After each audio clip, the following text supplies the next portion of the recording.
Upon reflection, I've come to a realization. Mr. Demon's word magic isn't scary. Don't get me wrong, it is very clearly powerful.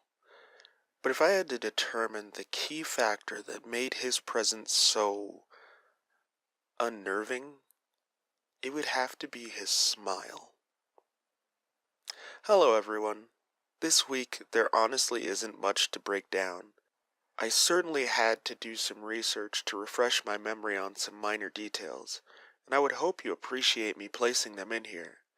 But without further ado, I'm Ozzy, and this is my Black Clover 201 analysis. Chapter 201 of Black Clover is essentially what I anticipated for 200, but we got so much more than I could have hoped for. To be completely transparent, there were many details that I simply forgot about upon my initial read of this chapter. One such being the presence of Licht. Licht was resurrected alongside the rest of the elf tribe. However, prior to that point, Patri would impersonate Licht. Since resurrecting, Licht has been in what Mr. Demon has described as a half-awake state. He hasn't been very, if at all, talkative, and has more or less simply reacted to his surroundings. Licht is also in possession of the Demon Dweller Sword. Licht, and only Licht. The manga hasn't necessarily shed light on the subject, but Asta hasn't used the sword since Licht originally took it. It leads me to wonder as to what exactly the relationship between their magics could be. As for right now, I perceive that they both share the Black Clover Grimoire's abilities. Hopefully, we find out more on this soon. This first part of the chapter consists of a confrontation between Mr. Demon and Licht. It seems that Mr. Demon was quickly able to discover the weakness of Licht's sword and adjust accordingly.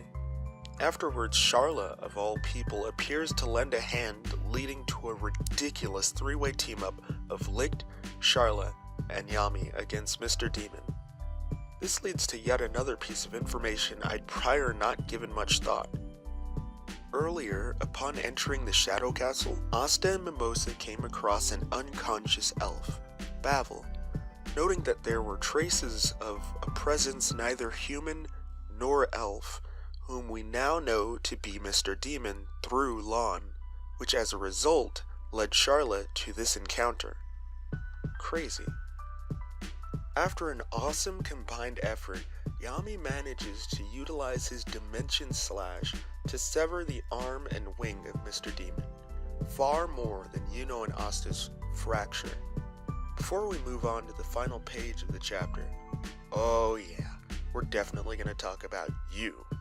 But before that, I want to discuss the topic of the demon as an adversary. Since his introduction, his very presence has created a massive tonal shift, one that I appreciate and that absolutely creeps me out.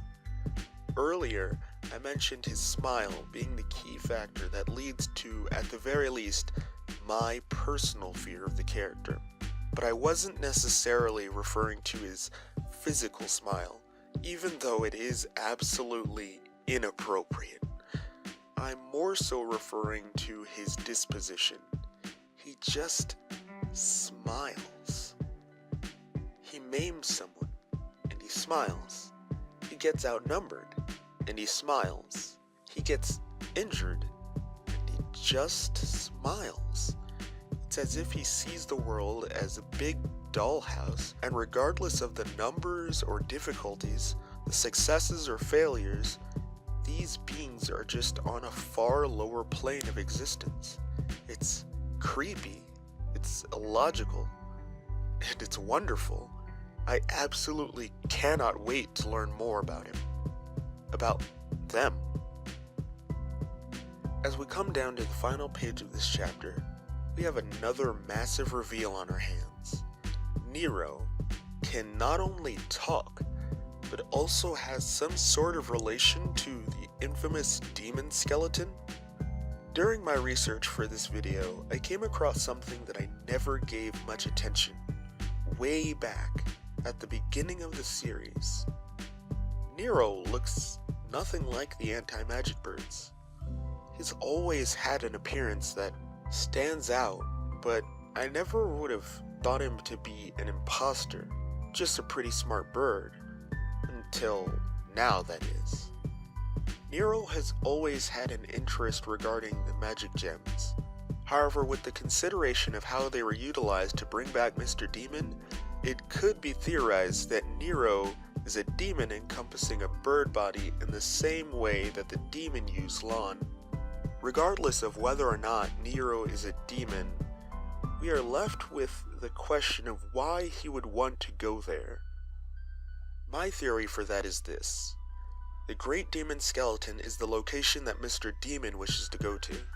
The only way that I could rationalize Nero seeing a need to go there with urgency would be if he was able to sense the demon, even though the others haven't even the slightest reaction to his presence outside of the Shadow Castle. However, much like Yuno sensing Captain Vengeance, Nero being akin to Mr. Demon would explain this. But next we have the question, why then would he want to go there? My guess is that this place is a gravesite, if not at the very least a memorial.